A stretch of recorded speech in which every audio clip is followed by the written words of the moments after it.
El teorema de la obligación alternativa. Vamos a dar sus conceptos y algunos ejemplos para que se entienda mejor el tema. Pues desde el ámbito jurídico podríamos decir que el teorema de la obligación alternativa consiste o dicta que cuando una persona debe múltiples prestaciones, mejor dicho, varias prestaciones, pues ésta solamente está obligado a, digamos, pagar o, digamos, concluir con una sola de ellas para que se pueda librar del resto. Mejor dicho, si tú debes tres, pues solamente pagas una y queda todo cerrado tu deuda.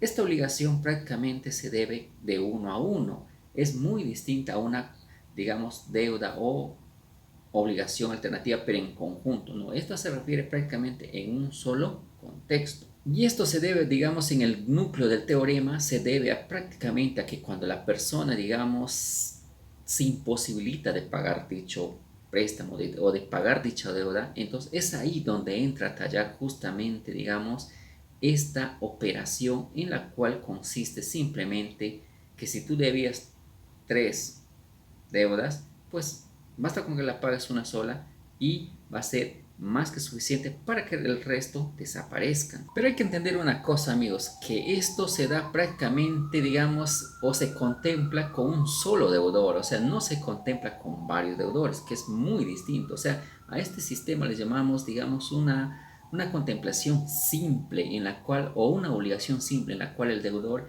prácticamente se va de uno a uno y si debe dos o tres objetos o dos o tres préstamos solamente paga uno, pero contemplando de manera individual. Pero ¿qué pasa, digamos, si esta persona debe a varios? Ahí sí se vuelve un poco más complejo debido a que la persona ya no debe a uno, sino debe a otro y a otro. Y eso obviamente va a causar un poco más de complejidad al caso, en la cual, pues aquí prácticamente el deudor puede librarse, pero simplemente no basta con pagar solamente determinada deuda, sino que pueden llegar a un acuerdo, por ejemplo, en que puede dar algo más extra entre ambas partes para que sí se libre, digamos, de todo ese problema que tiene de deuda en conjunto, ¿no?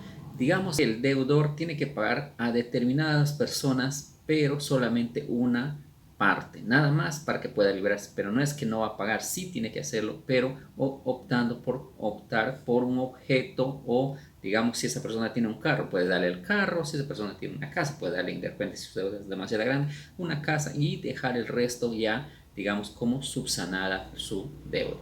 Sin embargo, esto va a terminar, esto digamos que va a depender mucho de la situación en la que se encuentre. Por ejemplo, si es una deuda en conjunto o digamos en grandes cantidades o que debe acá y debe en varios lugares, pues esta simplemente debe acordar, digamos, con todas las personas que ha pactado dichos préstamos y así poder extinguir su deuda simplemente entregando, digamos, parte de esa deuda o entregando algo más extra a esas personas.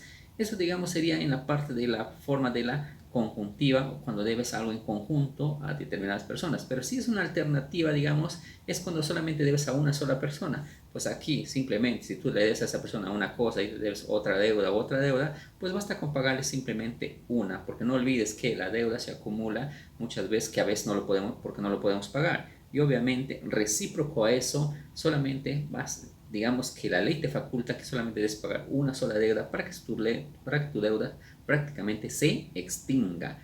Y eso, digamos, en el ámbito de alternativas. Pero también entrando en el tema de las facultativas, pues esta tiene prácticamente un objeto principal, donde el deudor tiene la capacidad de librarse de dicha deuda entregando otro objeto extra también a su deuda. O también puede llegar a un acuerdo entregando simplemente un objeto de determinado valor para que pueda cubrir todo ese daño o toda esa deuda y ese lo que tú estás debiendo a esa persona, para que así ambos queden beneficiados mutuamente el uno del otro y no tengan problemas prácticamente más adelante. Ahora, hablando sobre esos ejemplos, pues vamos a tocar algunos, por ejemplo, ¿no? Este tipo de casos sobre la obligación alternativa, aunque no lo crean ustedes, es muy común que se da en la sociedad. De hecho, más que todo lo podemos ver en las zonas alejadas, por ejemplo, en el campo, donde, por ejemplo, una persona o yo, plano X, vive en esa zona, de repente saca un préstamo ya sea a otra persona y de repente no puede pagarlo. Entonces esa persona simplemente le dice, ¿sabes qué, hermano? No te puedo pagar, pero te puedo dar, digamos, una obligación alternativa, como un ejemplo de algo alternativo. Te puedo pagar con esto, te puedo pagar de repente con arroz, te puedo pagar con maíz, o te puedo pagar, digamos, trabajando en el campo o ayudándote, digamos, ¿no? O sea, ese es un pago alternativo en la cual tú puedes ceder a esa persona para que simplemente cumplas con tu deuda y así de este modo puedas subsanar dicha deuda. Otro ejemplo que por ejemplo nosotros podemos dar es, por ejemplo, cuando una persona se va, por ejemplo, a un bar, ¿no? O tienes un bar y necesitas de repente tener cada fin de semana o cada mes determinada cantidad de cerveza, pero ¿qué pasa? Pides una cerveza de una determinada marca, ¿no? Que digamos, ¿no? Y de repente la empresa no te puede otorgar esa determinada marca porque de repente ya el stock se acabó. Entonces, ¿qué hace la empresa? Pues te dice, es que amigo o persona que tú tienes el bar, no tengo esa cantidad, esa cerveza y no tengo esa cantidad, pero te puedo dar más o menos esta otra cerveza que sí tengo cantidad y te puedo cubrir. Esta es una alternativa que te puede dar, mejor dicho, ¿no? Y si de repente también puede hacer que no te puede dar la misma cantidad de cerveza, pero de repente tengo la misma marca que tú me has pedido, pero menos cantidad y también te puede entregar y de repente más adelante ya te puede entregar los restos, ¿no? Es una alternativa que se puede usar bastante en este tipo de juego de negocio o digamos de comercio. Y lo puedes también ver en cualquier persona, ¿no? Del día a día que de repente compras de repente una persona X compra, de repente o es negociante, compra harinas, cantidad en cantidades, compra maíz en cantidades, de repente esa otra persona ya no le compró tanto de maíz, pero no tiene, digamos, para darle el maíz a esa persona que lo ha comprado, en esa cantidad, mejor dicho. Entonces, ¿qué le dice el hermano? No tengo esta cantidad, y si me esperas te puedo dar de aquí a un mes o un mes y medio, pero si tú de repente digamos, no quieres perder dinero y no te puedo devolver dinero, pero sí te puedo dar de repente otro producto en reemplazo de ese para compensar todo lo que te estoy debiendo. Entonces, así, digamos, las alternativas que se puede dar y se puede manejar en el negocio va a ser muy, digamos, efectivo. Y todo esto lo podemos llamar, digamos, como una obligación alternativa en la cual la persona sí está obligada prácticamente, ¿no? Pero como te digo, depende de cómo tú lo puedas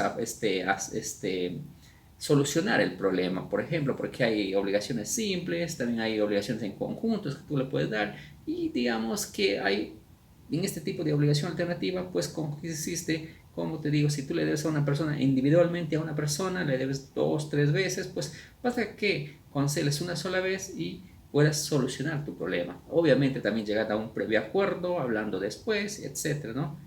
Y cosas por el estilo es lo que uno se puede encontrar y dar solución a nuestros problemas mediante las obligaciones alternativas. Bueno amigos o estimado profesor, espero que este video te haga sacar tus dudas o esté relacionado con el tema.